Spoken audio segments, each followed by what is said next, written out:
Da da da! What's my good cheer? Welcome, everybody. Let's give YouTube a couple of minutes to get those notifications out. In the meantime, if you've never popped into one of my lives before, I'm Cindy. I explore the inside and the outside.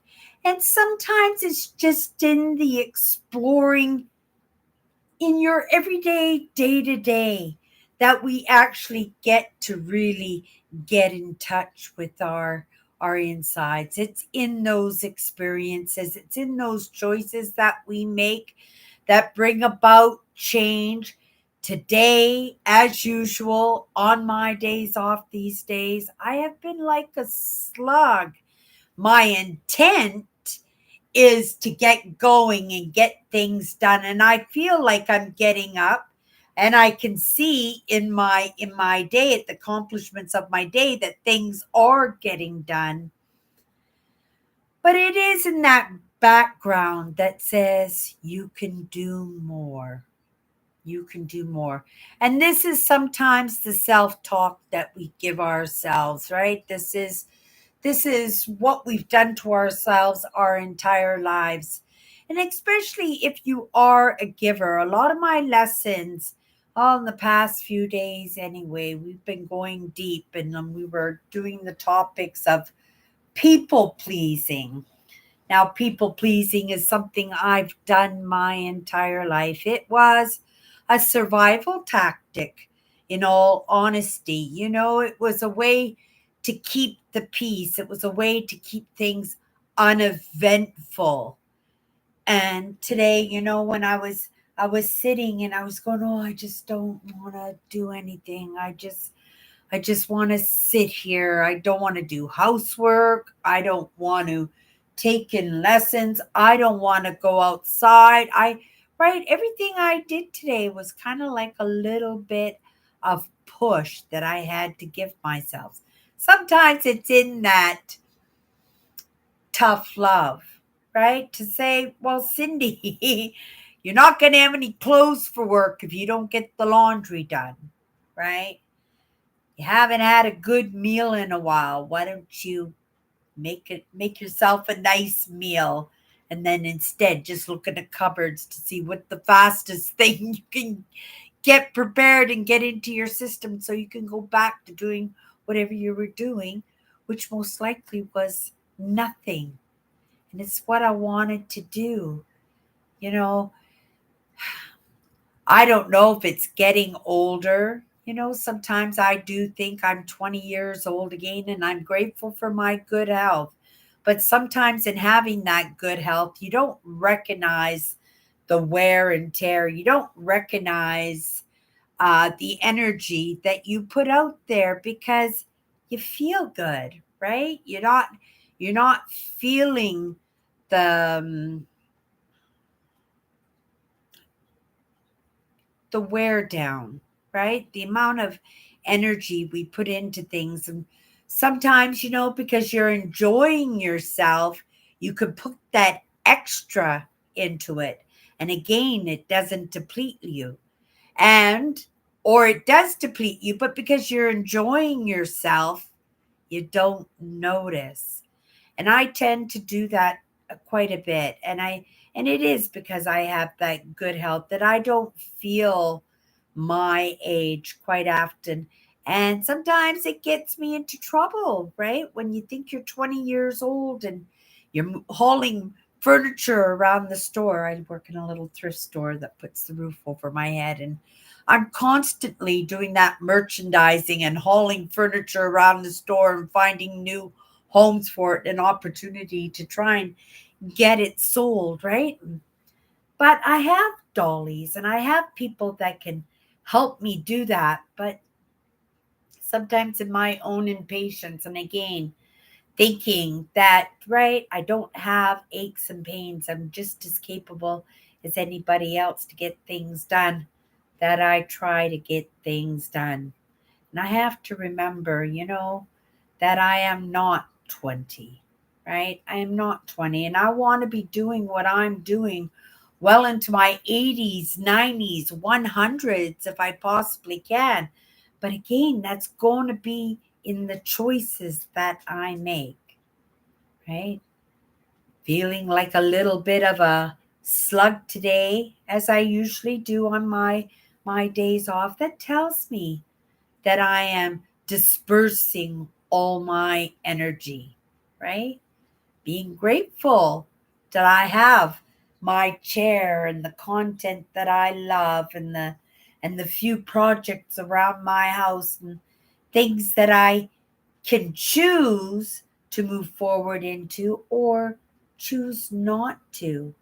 And neither way is right or wrong because each one of us, right, we're going to know what we need, or we would like to think we know what we need. And it's about paying attention, right? It's about making good choices for ourselves. And it's again, not beating ourselves up and not feeling guilty about what we bring to the table or what we don't bring to the table for others. Because if you're anything like me, right, highly sensitive, a little bit empathic, right? We do stumble over ourselves a little bit to make sure that everybody else is doing good, that everybody else is comfortable, that everybody else is calm, that there won't be any surprises along the way, right? Okay, you guys, I have been a slug today, but I did manage to give myself a shower. I stood underneath that shower head for like a half an hour and I just let it pound on me. It just felt so good. And put on a fresh pair of clothes, my pajamas, right?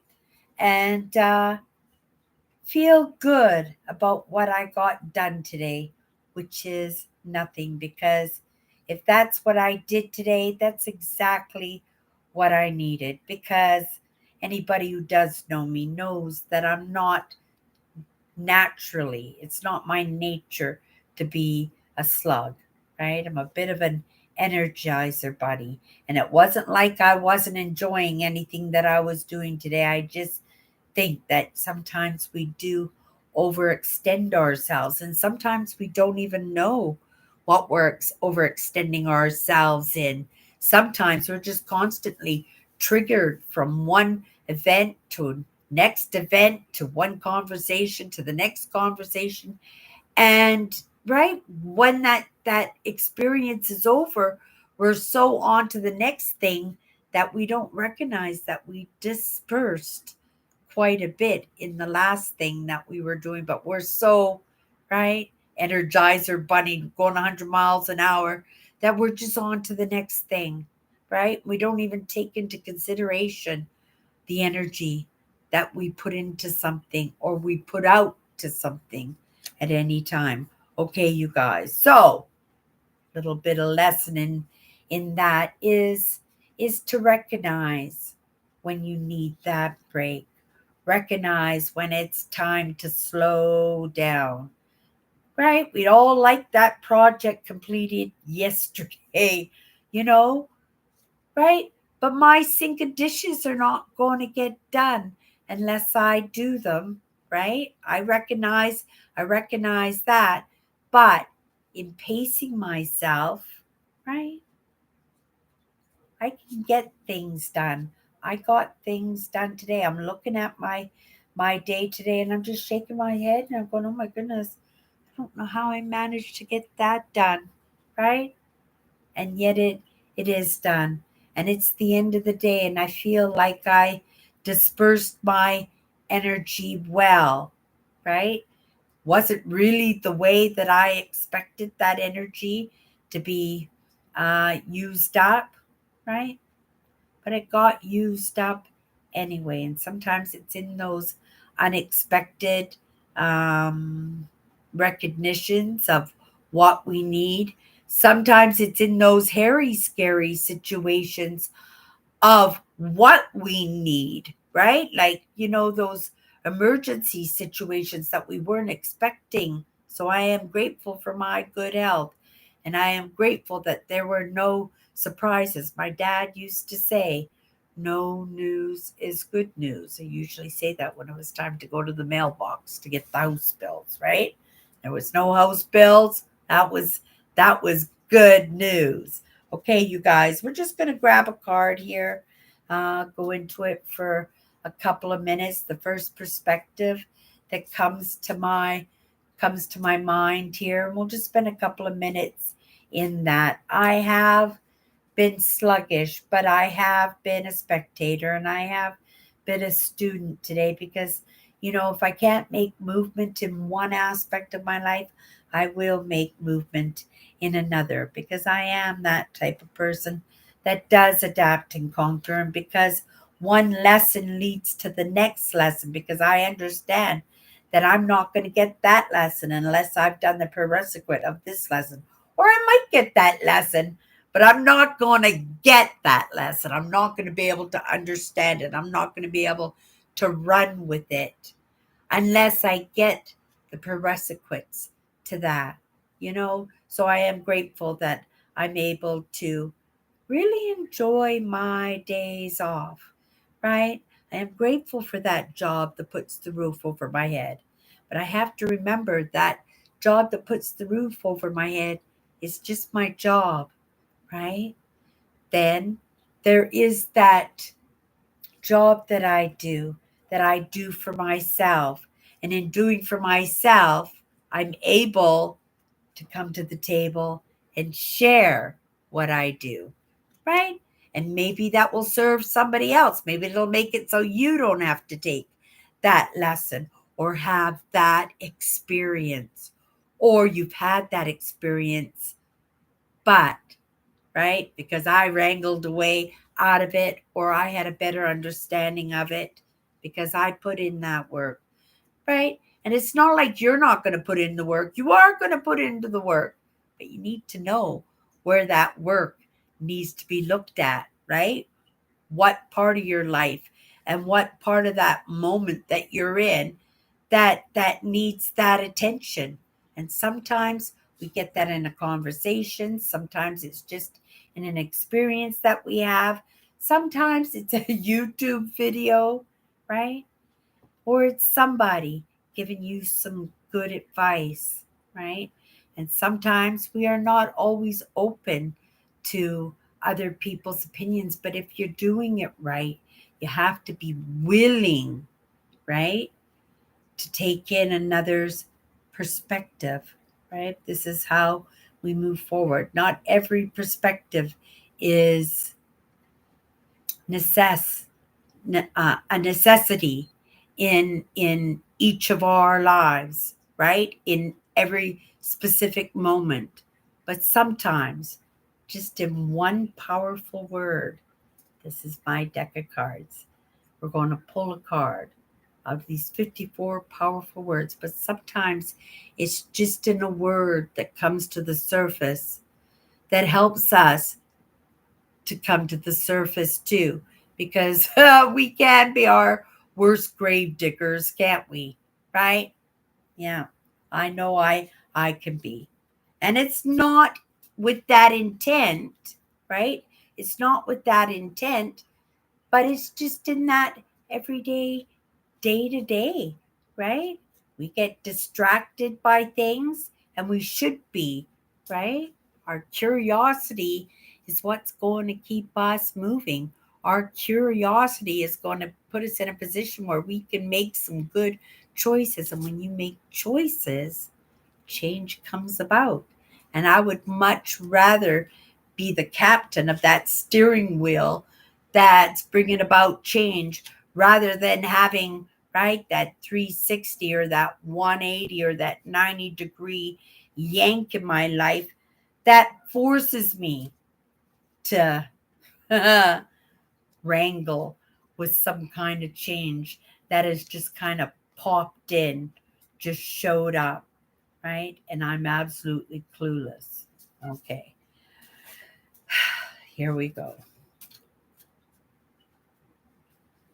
The card we have, the powerful word that we have today, maybe it'll be pertinent to the conversation or the lessons or the lack of that I had. in my day off today. Oh my goodness. Change. Change is coming. Sometimes it is in that lull, right? Sometimes it's like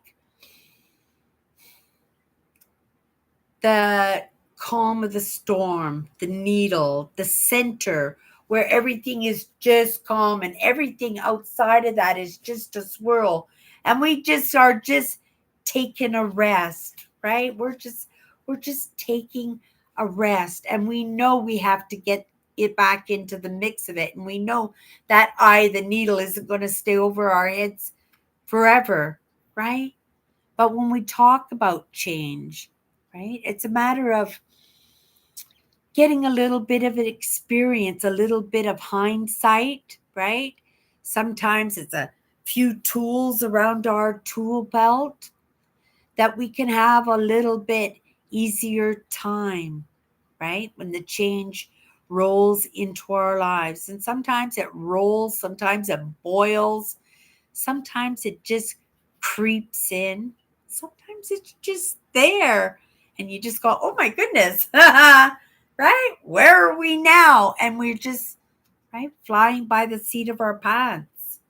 But when we talk about change, like I said, I would much rather have a little bit of control over that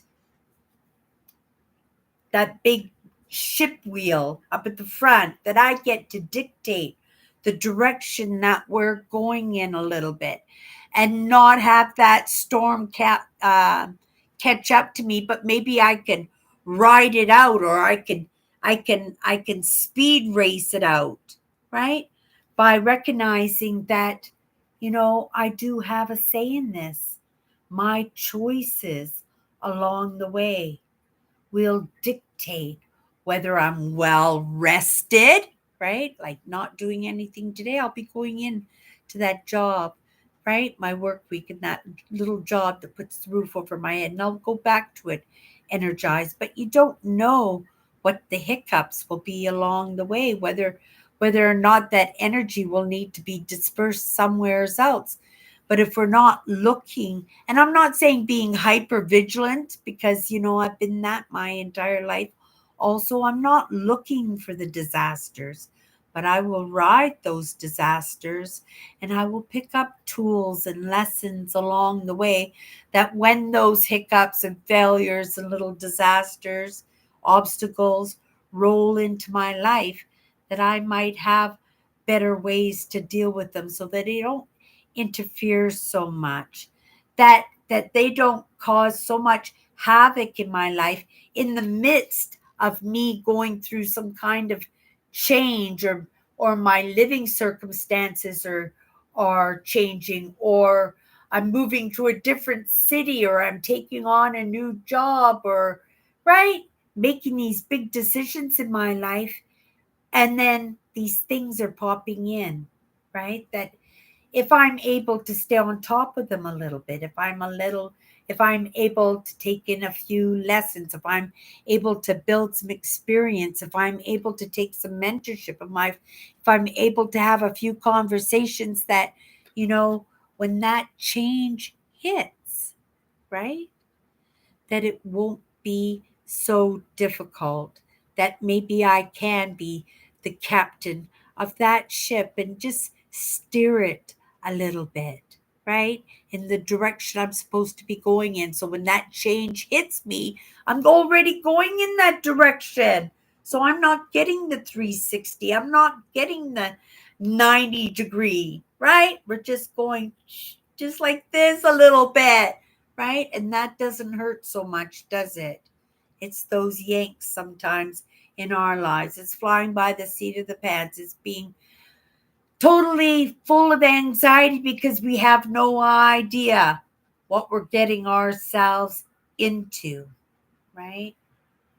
But sometimes with a little bit of foresight, a little bit of practice, a few of those prerequisites taken care of, it's a little bit easier to manage. And that is the truth, right? It's what I do in my spare time, and it's what I do when I come in here and share these powerful words with you, right? It's a reminder for myself and just in the conversations that we have, you guys, right? And then the cards that we pick. Remember, there's 54 cards. I could have picked any card, right? That was the card that we needed. We're in the mix of it, you guys. I feel it. We're in the mix of it. I'm making choices, right? And sometimes these choices are not fun. In fact, they're quite boring and they leave you in a situation of right that you don't feel like you're having fun, right? Because saving for what you want is not fun. Working towards what you want can be frustrating and can be not fun. But if you want it, you have to put that work into it. That was one of the very first lessons that I learned. And I've gone in that direction ever since I made, right? I keep going, I keep moving. I don't stop in that. And the change is consistent. It is. It's always happening, but the prerequisites are taken care of so that those next lessons are able to show up, right? Okay, you guys, that's what I've got for you tonight on my slug day off. I'm telling you, slug day off, but a very enjoyable day off, and things got done anyway, right? Okay, you guys, have a great night. We'll see you tomorrow.